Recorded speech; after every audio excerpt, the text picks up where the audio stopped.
The swindler bought a donkey and filled its rear with gold coins.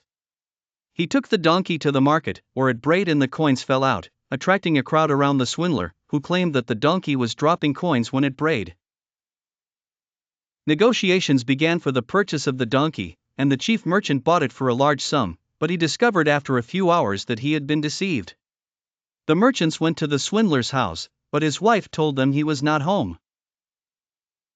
She released the dog, which ran away, but the swindler returned with another similar dog. They forgot the reason for their visit and began negotiating to buy the dog, and one of them purchased it for a large amount.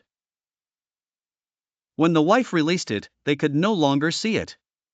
The merchants realized they had been swindled again, so they entered the swindler's house and found only his wife. When the swindler arrived, he asked his wife about the hospitality. A big argument broke out between them, and the swindler took out a knife and stabbed her, claiming she was dead.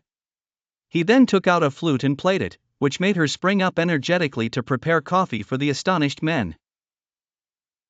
The men forgot the reason for their visit and began negotiating to buy the flute until one of them purchased it for a large sum. After that, one of them killed his wife and played on the flute, but she did not wake up. When they asked him, he claimed she had come back to life again. They borrowed him to kill each of their wives. When they discovered the deception, the merchants decided to get rid of the swindler and took him in a sack to throw him into the sea.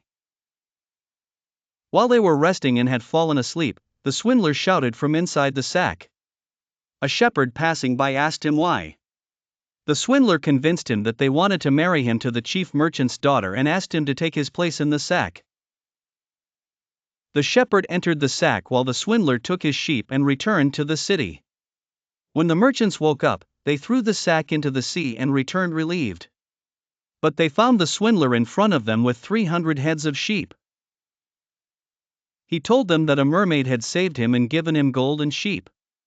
He convinced them to throw themselves into the sea to get more sheep. So all the merchants went to the sea and threw themselves in. Thus, the entire city became the property of the swindler. Subscribe to the channel and don't forget to like the video to receive more stories.